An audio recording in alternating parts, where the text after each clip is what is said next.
The Syntax of Things by Arisha. Chapter 38. To be a Fool. Rumors. The water hit Harry's skin. A thick cloud of steam formed around him as he stood there without moving at all, the voices banging in his head, all of them repeating the same thing over and over again.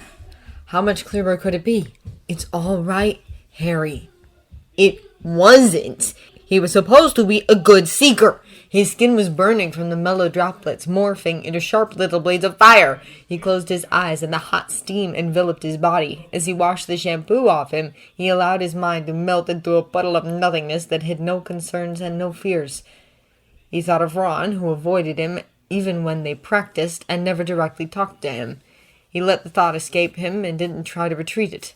He closed his eyes against the world and everything that troubled him. He opened them again at the bang of the door as the last person exited the showers. By the time he reached the great hall, everyone was already eating. Hermione wasn't pleased. "Your hair is wet. You're going to catch a cold." She cast a drying spell on him and went on about her day. At first Harry was happy to see her, but now she was suddenly eager to have a detailed conversation about Valentine's Day and how Ron and Lavender were not being seen together in public lately. Harry felt rather uncomfortable discussing this, and would happily avoid doing so. He nodded along all the same, however, as he knew that she needed to let it all out, or she'd explode. Dismissing the possibility of the dungeons leaving a cynical mark on him, he smiled and reassured her that it was going to be okay. With most of the students having finished their plates and slowly heading back to their dorms, those who remained in the Great Hall didn't care much for formalities. Smaller groups were beginning to form, and some students were even leaving their house tables to sit with their friends instead. When most of the Ravenclaw students were gone, Luna came and sat next to Harry. "You look as sad as a dog with no home," she told him, and Harry was taken aback by her blunt honesty. "I'm just tired," he assured her. Luna's smile didn't fade. "Have you told him?" Luna asked Hermione. "Tell me what?" "That you're in danger," Luna said. "Luna!" Hermione rolled her eyes. "Don't listen to her. She's—" "You haven't told him," Luna said disappointedly. "Tell me what?" "Nothing, Harry," said Hermione. "I don't even think it's important anymore." "There's importance in everything," Luna said. "Maybe less than a lot, but always more than none." Yeah. Harry turned to Hermione. "You gonna tell me, or—" he asked impatiently. Hermione took a deep breath. "All right, do you remember Romilda Vane?" Harry nodded. "Yeah." "Remember how she used to have a crush on you? Not just her, but all her friends, too." Harry nodded again. He risked a glance at the high table and saw Snape and McGonagall getting up. "So a few months ago, I heard her saying something about making you fall in love with her, like with a potion, a love potion. She was very determined. I think she dropped her plans she dropped them, but I caught her in the bathroom yesterday evening discussing it again with another girl, and she was saying that she still has plans." Harry gave her "You've got to be joking. Look, what was so important about that? Romilda hadn't talked to him in months." Hermione dropped the subject immediately as she spotted Professor McGonagall leaving the hall. "See you in a bit," she said hurriedly, bolting up from her seat and rushing towards her. "Professor!" McGonagall looked at her through her square spectacles and smiled when Hermione reached her. Harry toyed with his spoon awkwardly. Confused, he turned to Luna. "What isn't she telling me?" "What'll make you sadder?" she said casually. Harry stared at her with a blank face. He didn't have to say, "Go on." "Remember that rumor that you've got a hippogriff tattooed on your chest? The rumor has it that you don't like girls. Romilda wants to prove that you just haven't met the right one yet," said Luna severely. Harry stared at her, unable to deny the rumors, unable to think of a lie, incapable of doing anything but clench his jaw. "I think it's sweet, though," Luna continued. "People never say anything about me. It's probably because they don't like me enough.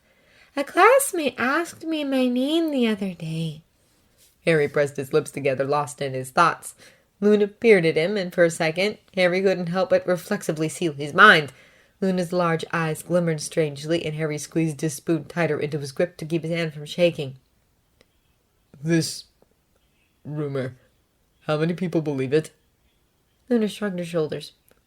Luna. He tried again, unsure of whether his tone was the one of a command or a plea. How many? Luna touched his arm sympathetically. A lie can run around the world before the truth has got its boots on Harry. Although the truth runs pretty fast too, Dad says. Harry grunted in agreement but didn't respond. His mind was racing. Did this mean that he had messed everything up already? Was it too late to fix this?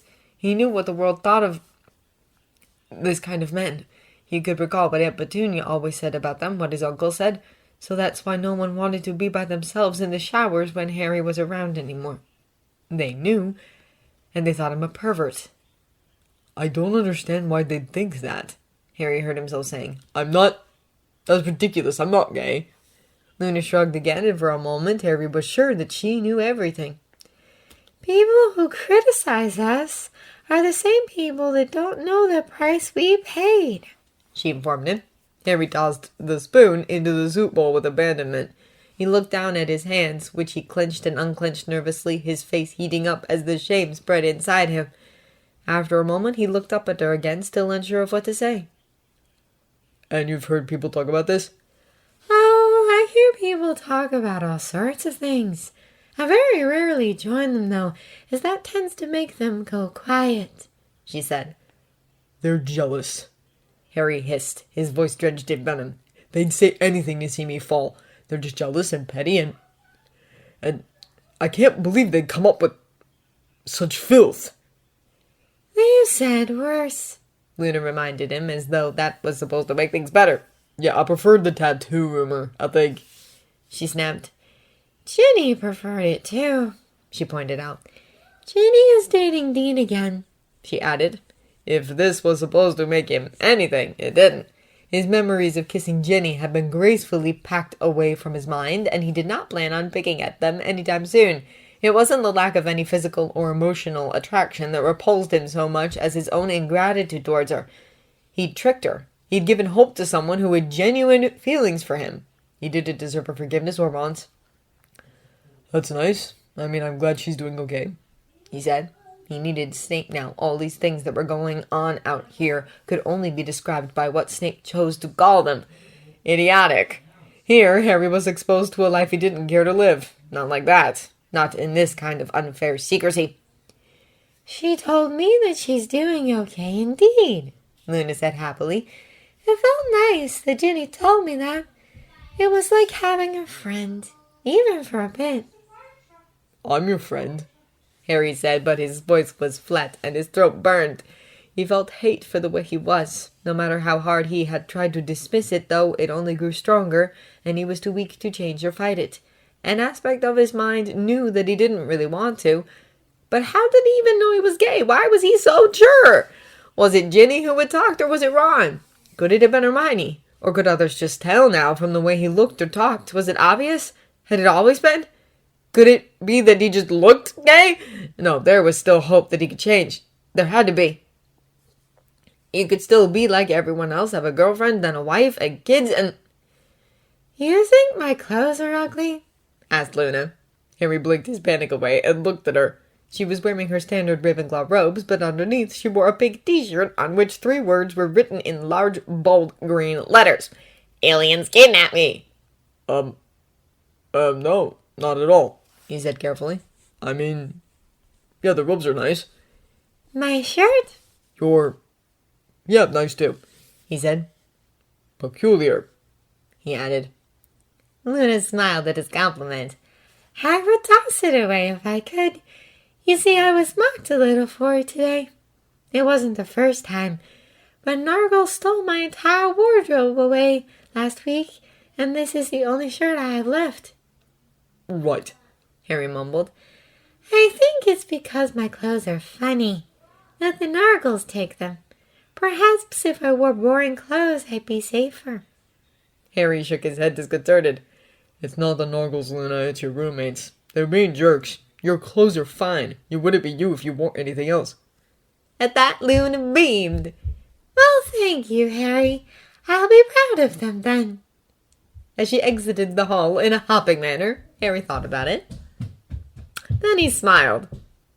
They were the brightest students, Harry, the best of them. Well, sir, I think you inspired them a great deal, too, Harry said. As they walked further and further away from the castle, the forest came alive with the sounds of chirping and twittering echoing in the cold morning air. Little frogs croaked under large, broad leaves. The spider webs on the crooked branches were stringed with delicate drops of morning dew glistening in the first shards of sunlight. While the students' laughter and shouts were fading behind them, Slughorn and Harry enjoyed nature. You're right that I did. You see, my students always thrived in my company, like you now. But only the most talented ones joined the Slug Club in the end. I treated all of them well, of course, but I had to be picky, Slughorn said softly, looking over at a singing bird. The club was an innovation, I dare say. Hogwarts rules were anachronistic, very old-fashioned for my taste. It was a pity. I'm not sure the members of the club were honored to be so special to you, though, said Harry, reminding himself that he had to make Slughorn open up. Not all professors respect their students as you do. You see them for who they really are. Harry's shoes were splotched as he accidentally stepped into a small puddle of mud. Be careful there, said Slughorn. Your mother was one of my favorite students, of course I must have told you that already. Brilliant she was, and a bit audacious too, if you ask me. Harry smiled at the mental picture of his mum talking back to a professor. She was in the Slug Club, he remembered.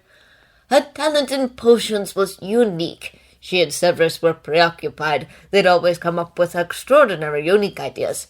Once I thought I caught them copying each other's papers. They told me they were just arguing over the name they'd given to their newest melting concoction. Harry's steps slowed. I've heard she was friends with Professor Snape. The best of friends, Slughorn said keenly. When Lily left the club, Severus was lost. He didn't know what to do with himself. Harry kicked a stick and shoved his hands in his pockets. Why did she leave? Slughorn looked ahead, and his shoulders squared a bit. After a moment, he sighed. The dark times. They began just in time for my pension, but I did witness the very start of it.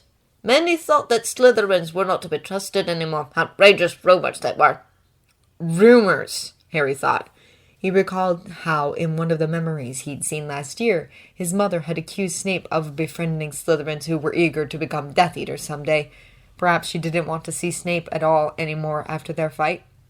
Had she left the club because of him? How come they were so close, though? I mean, different houses and all, and they had a fallout at some point, I've heard. He wondered if it was safe to ask Slughorn such questions. Digging into his pocket for a handkerchief to wipe the sweat off his face, Slughorn clicked his tongue. I believe they knew each other before Hogwarts, if I'm not mistaken. They were neighbors, family friends, something like that, who knows? I don't recall any more. It's been years. So many years, he exclaimed. It was as though an invisible hand had twisted Harry's intestines and held them tight. So, you don't think they were... Harry trailed off, unable to finish his thought. He felt his cheeks reddening. Slughorn laughed. Oh, no, good heavens, I don't think so. Not that I know of my students' love lives, he said humorously. But you see, back then it was already defiant enough for a Slytherin to befriend a Gryffindor. Besides, everybody knew that Lily Evans was in love with James Potter. In love. Harry considered it. I thought my father had fallen in love with her first. Sir. Slughorn patted his back and Harry tried not to flinch. I don't know the details, my boy. I'm sorry. You taught Tom Riddle, too. Harry found the nerve to say at last. Thinking of his parents loving each other, he was suddenly struck with a strange realization. He didn't know what normal love felt like. He loved Hogwarts, which was just a castle, and he loved Hermione and Neville and Luna, because they were his friends. He loved Ron and Ginny, although he didn't have the right to. A very long time ago, he loved the Dursleys deeply too, just like any child would love his family. And even after he realized that they never saw or treated him as family at all, a part of him still loved them all the same. He loved his parents, he supposed, although it felt like loving a place he would never visit, or the pictures in a book he never read. He didn't know how being in love with a girl was like. This was something Ron would be familiar with, especially when he kissed Lavender on the mouth and when he snogged her in the corridors. Hermione probably knew too well what being in love felt like, too, because if it wasn't blunt jealousy, what she felt for Ron's affair, Harry didn't know what it was. What Harry felt had nothing to do with all that. His feelings were of an entirely different nature, soaked in self-doubt and vague panic. Being in love, Harry supposed, meant butterflies in the stomach, sweet words, and blossomed flowers. And Harry couldn't be in love because what he felt instead was guilt, uncertainty, and a strange sense of having let himself down. And as much as he hated himself for it, he still shivered in anticipation for his next occlumency lesson. Sometimes he could almost convince himself that he'd gotten over it. When he was away from Snape, such hopeless lies became believable, tangible. He'd simply take a breath and dismiss it all, deciding that what he thought he once felt was simply part of his imagination. Exaggerated emotions born out of boredom and confusion. The way his heart was beating when he knew he would finally see Snape again always told him otherwise. Slughorn and Harry returned to the castle just in time for Harry's next class. Harry could barely concentrate, and after giving Dumbledore a not-too-detailed report about what Slughorn had told him, Dumbledore showed him another old memory about Tom Riddle. Harry spent his evening talking with Dumbledore and digging deeper into the past of his parents' murderer. "I'll find out," Harry promised. "I think he trusts me now." "He does," Dumbledore said. "He trusts you.